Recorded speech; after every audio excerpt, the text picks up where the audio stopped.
Making pottery that goes from oven to table is so satisfying. Today I'm making pizza stones, and I'll show you how I avoid two big pitfalls, cracking and warping, plus a trick that could save your elbows. These stones bake a seriously good crust. I can't wait. I'm using 2 kilos of clay, which will make around a 30 centimetre stone.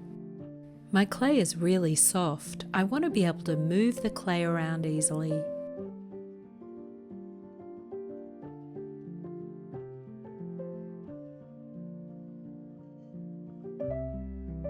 I start by centering the clay. Now, if you struggle to center larger pieces of clay, this is a great project because the clay can be really soft. And if you're not convinced, you could try my alternative method, which requires no centering.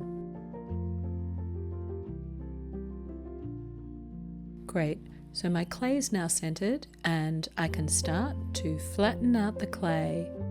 And I keep flattening.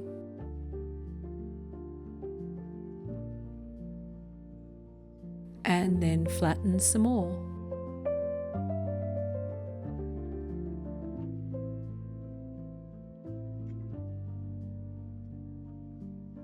Until I flatten the clay to a centimetre thickness.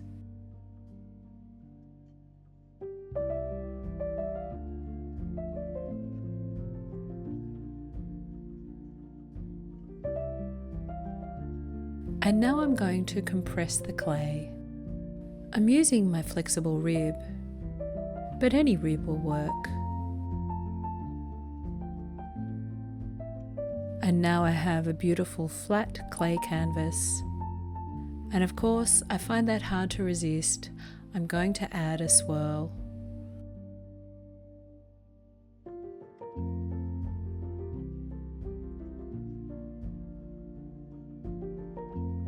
And then I trim around the outer edge, and I'm going to wire through. Now, whether you wire through or not will depend on whether your bats release your clay easily. I like a fine cutting wire for wiring through at this stage. And then I'll set aside to dry on the bat. I'm aware some students struggle pushing clay out so far, and so I want to try this alternative method. I'm using just a little under 1.5 kilos of clay, and I'm going to use a rolling pin to push the clay down. I found this method worked best without adding a lot of water, and I still needed to use some force. It's kind of a pushing-pulling effect to keep the rolling pin from twisting with the clay. You have to trim a bit away here. So this method is not quite as efficient in terms of clay. And of course then I can smooth and compress and add some throwing lines. And then I wire through. My pizza stones have dried to leather hard and I'm ready to trim. Now, my pieces have to be firm enough to be handled without misshaping. This will help prevent warping. In fact, I want to keep my pieces as flat as I can. So my stone's released from the base and I can flip it over and trim it on the pad of clay. That'll prevent it from sliding around. If it's not enough to hold the platter in place, by all means, use some lugs of clay. I trim across the base, working from the inside out, and then from the outside back in.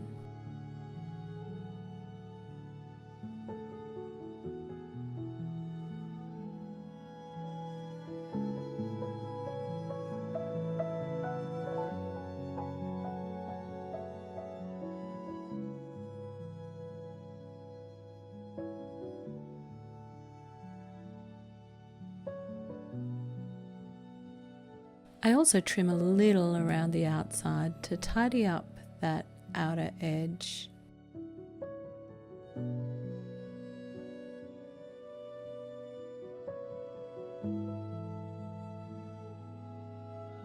I really want to make sure that the base is not convex at this point. otherwise it'll just wobble on a tabletop.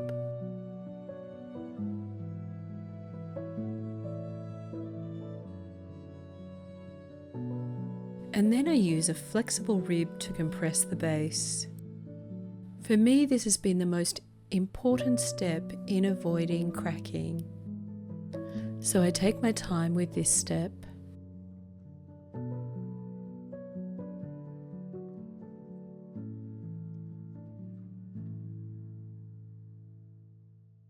I'm also going to dry very slowly.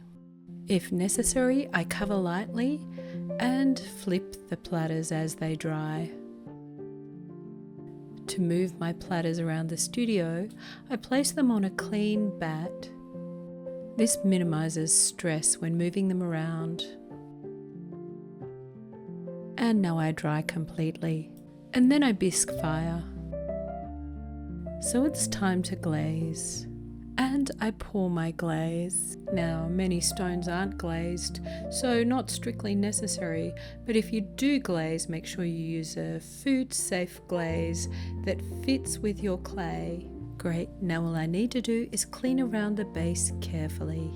Now for flatware, it's particularly important to fire on a clean kiln shelf. I don't want my stone to catch on any old bits of glaze that can cause cracking. I used to use a layer of calcined alumina to prevent this happening. Now I just clean my kiln shelves and keep them coated with bat wash. Not just for pizza, these make great serving platters. So here are my tips for functional, fuss-free pizza stones. Use soft clay. Compress the clay after flattening. Don't remove from the bat until it's firm enough to be handled without misshaping. Compress the base carefully when trimming. Dry evenly, covering and rotating if you have to. And fire on a clean kiln shelf. Now, when using your pizza stone, you want to heat gently. Don't go from, say, the fridge to a super hot oven. And definitely wait until your pizza stone has cooled to wash. As for the alternative version made with a rolling pin, well, I got a small crack on the base. I'm guessing this has something to do with centering the clay and compression, and I'm sure this can be easily overcome with a little process. So with a little troubleshooting, this could be a great method if you find it easier than pushing large amounts of clay around. So it's finally time for pizza. For something quite different but equally useful, why not check out my video making olive oil bottles? And as always, happy potting!